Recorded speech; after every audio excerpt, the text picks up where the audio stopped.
जन्नात हड्डियां क्यों कहते हैं? जो हड्डी इंसान ने चोट दी उस पर एक राज छुपाता जो जन्नात को जिंदा रखता है। इन हड्डियों के राज को जानकर आपकी आंखें भी कुली की कुली रह जाएंगी।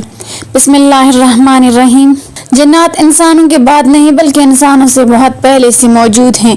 जब जमीन खामोश थी, पहाड़ नए थे, जंगल गहरे थे और इंसान का नामो निशान तक ना था, उस वक्त जमीन पर एक और मखलूक आबाद थी जो आग की लतीफ चिंगारी से पैदा की गई। यही जन्नात थे। वो जमीन पर चलते थे, बसते थे और लड़ते थे। उनके कबीले थे, बादशाहतें थी, ताकत और रफ्तार थी, मगर दिलों में सरकशी भी थी। उन्होंने खून बहाया, फसाद फैलाया और जमीन को लर्जा दिया। तब अल्लाह ताला ने आसमान से फरिश्तों को उतारा। सरकश जन्नात की कौमों को कुचल दिया गया। बहुत से मारे गए और बहुत से पहाड़ों, वीरानों और सुनसान जगहों में भाग गए। इन्हीं दिनों में एक जिन था जो इबादत में डूबा रहता था। उसका नाम इब्लीस था। इबादत ने उसे फरिश्तों की सफ में ला खड़ा किया, मगर तकब्बुर ने एक सजदे में सब कुछ छीन लिया। उसने आदम अलैहिस्सलाम के सामने झुकने से इनकार किया और हमेशा के लिए शैतान कहलाया। इस लम्हे इंसान की आजमाइशें शुरू हुई और जन्नात का असल इम्तिहान भी। जन्नात की हकीकत यह है कि वो हमें नजर नहीं आते मगर मौजूद हैं। वो हमें देख सकते हैं मगर हम उन्हें नहीं देख सकते। वो खाते पीते हैं मगर हमारी तरह नहीं। वो शादियां करते हैं, औलाद रखते हैं, कबीले बनाते हैं, मरते हैं और क़यामत के दिन अल्लाह के सामने खड़े किए जाएंगे। उनमें भी मुसलमान हैं जो कुरान सुनते हैं तो रो पड़ते हैं, सजदे में गिर जाते हैं और कहते हैं हमने एक अजीब कुरान सुना है जो सीधे रास्ते की तरफ रहनुमाई करता है।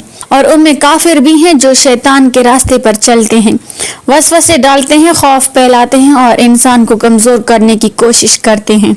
जिन्नात को ताकत दी गई है। वो तेजी से सफर करते हैं, दीवारों के पार गुजर जाते हैं और भारी चीजें उठा लेते हैं। हजरत सुलेमान अलैहिस्सलाम के दरबार में वो महल बनाते थे और समंदर की तहों से खजाने निकालते थे, मगर ये सब ताकत अल्लाह के हुक्म से थी। जरा सा हुक्म हटा तो वो भी मजबूर और बेबस हो गए। वो इंसान को नुकसान नहीं पहुंचा सकते जब तक इंसान खुद अल्लाह की हिफाजत से बाहर ना निकले। इसलिए जो शख्स बिस्मिल्लाह कहता है, नमाज कायम करता है और आयतुल कुर्सी पढ़ता है, उसके गिर्द एक ऐसा हिसार बन जाता है जिसे कोई जिन या शैतान तोड़ नहीं सकता। असल हकीकत यह है कि जन्नात हमें नुकसान पहुंचाने के लिए नहीं बनाए गए। वो भी आजमाइश में हैं, वो भी बंदे हैं और वो भी अल्लाह के मोहताज हैं। इंसान की सबसे बड़ी कमजोरी जिन नहीं बल्कि उसका अपना खौफ है और सबसे बड़ी ताकत अल्लाह का जिक्र है। जो अल्लाह को ताम लेता है उसके लिए ना जिन खतरा रहते हैं, ना शैतान और ना कोई अंधी कुव्वत, क्योंकि सब ताकतें उस एक रब के सामने झुक जाती हैं। जन्नात की कहानी जमीन की पैदाइश के इब्तिदाई लम्हों से जुड़ी हुई है। जब इंसान का वजूद भी नहीं था तब आग की लतीफ चिंगारी से एक मखलूक पैदा की गई जो ना मुकम्मल आग थी ना धुआं बल्कि एक पोशीदा कुव्वत थी। यही जन्नात थे जो इस जमीन पर आबाद हुए। उन्होंने बस्तियां बसाई, कबीले बनाए और ताकत हासिल की, मगर जब ताकत के साथ गुरूर आया तो फसाद फैला और जमीन का राह उठी। तब अल्लाह ने फरिश्तों को हुक्म दिया कि सरकश जन्नात को नेस्त व नाबूद कर दिया जाए। बहुत से मारे गए और बहुत से वीरानों, समंदरों, पहाड़ों और सुनसान जगहों में जा छुपे। उन्हीं में एक जिन इब्लीस भी था जिसे इबादत ने बुलंद किया, मगर तकब्बुर ने एक लम्हे में गिरा दिया। जिन्नात हमें देखते हैं मगर हम उन्हें नहीं देख सकते। वो हमारे साथ इसी जमीन पर रहते हैं मगर एक पर्दे के पीछे। वो शादी करते हैं, औलाद रखते हैं, बीमार होते हैं और मरते हैं और कयामत के दिन हिसाब के लिए उठाए जाएंगे। उनमें नेक भी होंगे जो कुरान सुनकर लर्ज़ जाते हैं और हक को कबूल कर लेते हैं, और उनमें बदकार भी होंगे जो वसवसे डालते हैं और इंसान को अल्लाह से दूर करने की कोशिश करते हैं। मदीना की रात में एक अजीब खामोशी छाई हुई थी। सहाबा कराम रज़ियल्लाहु अन्हुम घरों में कुरान की तिलावत सुन रहे थे। हर लफ्ज़ दिलों में उतर रहा था। इसी दौरान कुछ जन्नात जो इंसानों की नजरों से ओझल रहते हैं, दरख्तों के पीछे और पहाड़ों के ओट में जमा हो गए। वो चुप चुप कर कुरान सुनने लगे। उनके दिलों में हैरत और खौफ दोनों पैदा हो गए। एक नन्हे जिन ने कांपती आवाज में कहा, ये कैसी आवाज है? ये तो नूर है, ये तो हक है। दूसरे बोले, ये इंसानों के लिए है मगर हम भी सुनेंगे।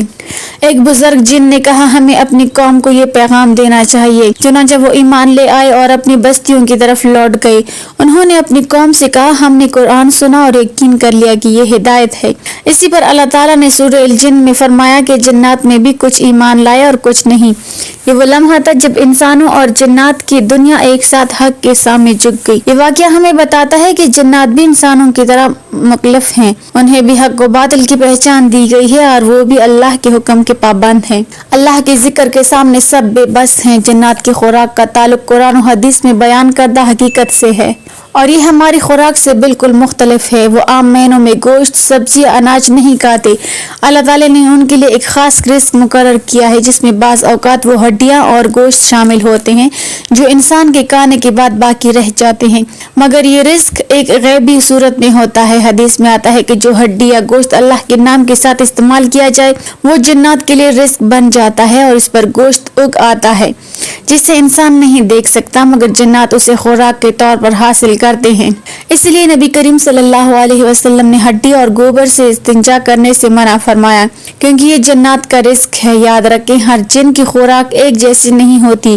نیک اور عبادت گزار جن پاکیزہ چیزیں اور اللہ کے ذکر سے پیدا ہونے والا رزق کھاتے ہیں، جبکہ سرکش اور شیطانی جن ناپاکی، فساد اور غفلت کی طرف مائل ہوتے ہیں، مگر وہ کسی انسان کے رزق میں داخل نہیں دے سکتے، نہ موت لا سکتے ہیں، نہ بیماری پیدا کر سکتے ہیں۔ ان کی طاقت محدود ہے اور سب کچھ اللہ کے حکم سے ہوتا ہے۔ یہی وجہ ہے کہ جو انسان بسم اللہ کہتا ہے، نماز قائم کرتا ہے اور آیت الکرسی پڑھتا ہے وہ محفوظ رہتا ہے۔ ہر چھوٹا عمل، ہر ذکر اور ہر بسم اللہ صرف انسان کے لیے نہیں بلکہ غیبی دنیا میں بھی اثر رکھتا ہے۔ یہ وہ حقیقت ہے جو آنکھوں سے نظر نہیں آتی مگر قرآن و حدیث نے ہمیں بتا دی ہے تاکہ ہم خوف میں مبتلا نہ ہوں بلکہ علم اور یقین کے ساتھ زندگی گزاریں۔ جنات کی خوراک، ان کی طاقت اور ان کی زندگی سب اللہ کے نظام کے تابع ہے اور وہ کبھی بھی اس رب کے بغیر کچھ نہیں کر سکتے جس نے انسان اور جن دونوں کو پیدا کیا۔ اس لیے جب بھی کھانا ہاتھ میں لو بسم اللہ کہنا نہ بھولو۔ کیا خبر تمہارے ایک لفظ سے کسی پوشیدہ دنیا میں کسی بھوکی جن کے چہرے پر مسکراہٹ آ جائے اور تمہارا ایمان خاموشی سے تازہ ہو جائے۔ اللہ ہمیں ان پوشیدہ حقائق کو سمجھنے اور ان سے سبق لینے کی توفیق عطا فرمائے، آمین۔ ناظرین کمنٹ باکس میں اللہ تعالیٰ کے 99 ناموں میں سے ایک نام ضرور ٹائپ کریں۔